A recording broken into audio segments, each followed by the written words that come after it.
வணக்கம் தோழர்களே, இந்த காணொலி நம்ம என்ன விஷயத்தை பற்றி பார்க்க போகிறோம்னா, எந்த கலைப்பொருட்கள் ஜின்புக்கு சரியாக இருக்குன்றதை பற்றி தான் பார்க்க போகிறோம். சரி வாங்க இந்த காணொலிக்கு போகிறதுக்கு முன்னாடி ஒன்று போய் பார்த்துட்டு வந்துடுங்க. டிவிகே கில்டுக்கு வந்து சேருங்கள். நம்ம தோழர்கள்லாம் வெளியே ரிவார்ட்ஸ் கேட்டு பிரச்சனை பண்ணிட்டு தெரியல. என்ன சொல்கிறீங்க தோழரே? பின்ன இருக்கிறதே வேற 5 பேர் தான், இதுல பெருமை வேற. கில்டு மீட்டிங் டைமில் இதை பேச வேணாம் சார் தோழர், கில்டுக்கு கான்ட்ரிபியூஷன் அதிகமாக போயிருக்கு, ஆனால் ரிவார்ட்ஸ் வந்த மாதிரி தெரியலையே. எங்க கொஞ்சம் நல்லா பாருங்க, கான்ட்ரிபியூஷன் லிஸ்ட்ல கூட தான் முக்தானம் போட்டிருக்கோம்.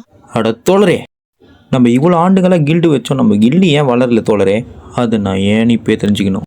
For your kind information, guild ஆரம்பிச்சே 4 மாசம் தான் ஆகுது. ஓ, மற்ற கில்டுக்கு பிராந்தி கூட சரக்கு நல்லா குத்து அரைக்கிறான். அப்போ நீங்களும் கொடுக்கலாம்ல? கொடுத்துட்டா போச்சு.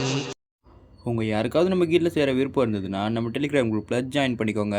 சரி, இப்போ நம்ம நேரத்தை வீணடிக்காமல் நேரடியாக போயிடலாம். எரிஞ்சு கொண்டிருக்கும் சாபத்தை நீங்கள் போட்டிங்கன்னா உங்கள் எதிரியோட அடி வாங்குதலை 20% அதிகரிக்கும். அது மட்டும் இல்லாமல் நீங்கள் அடிக்கிற தாக்குதல் சக்தியும் 30% அதிகரிக்கும்.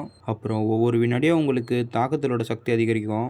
மொத்தமாக அது 100 முறை வரைக்கும் கணக்கெடுக்கும்.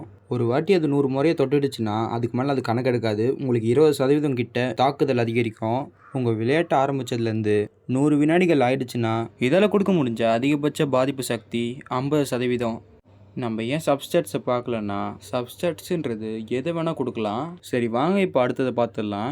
எரிஞ்சு கொண்டு இருக்கும் பேராசை நீங்கள் போட்டிங்கன்னா, நீங்கள் தாக்குற எதிரிக்கு எலிமெண்டல் பலவீனம் இருந்ததுன்னா 30% உங்கள் கவச உடைப்பு வீரியத்தை அதிகரிக்கும். அப்புறம் உங்கள் மொத்த குழுக்கும் மரணடி தாக்குதல் 15% அதிகரிக்கும்.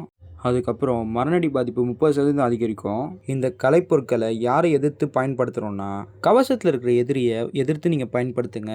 சரி வாங்க இருக்கிறதுலே சிறப்பான கலைப்பொருட்களை பார்த்துடலாம். 4 எரிஞ்சு கொண்டிருக்கும் சாவத்தையோ 4 ஒப்சீடியன் செட்டையோ நீங்கள் போட்டிங்கன்னா எதிரியோட அடி வாங்குதல் 20% அதிகரிக்கும்.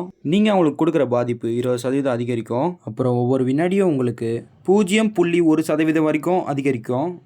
மொத்தமாக அந்த 4 செட்டில் கிடைக்கிற தாக்குதல் சக்தி 30%.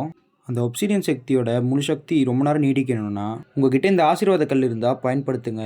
இந்த ஒப்சீடியன் செட் கலைப்பொருட்களை நாளும் போட்டுறதுனால உங்ககிட்ட 40%க்கு மேலே மானம் இருந்துச்சுன்னா 60% தாக்குதல் சக்தி அதிகரிக்கும். இது ரெண்டுத்தையும் நம்ம போட்டு பயன்படுத்துறதுனால 90% நம்மளுக்கு தாக்குதல் சக்தி அதிகரிக்கும். இதை விட நம்மளால் தாக்குதல் சக்தி அதிகமாக எடுக்க முடியும். ஆனால் இது மட்டும்தான் ஆட்டத்தோட ஆரம்பத்திலே இவ்வளோ தாக்குதல் சக்தியை கொடுக்கறது. இந்த கலைப்பொருட்களை எடுத்து நீங்கள் பயன்படுத்தி பாருங்கள், நீங்கள் கவலையே பட மாட்டீங்க. சரி, இதோட இந்த காணொலியை முடிச்சுக்கிறேன். அடுத்து உங்களை நல்ல ஒரு காணொலியில் வந்து சந்திக்கிறேன். போயிட்டு வரேன்.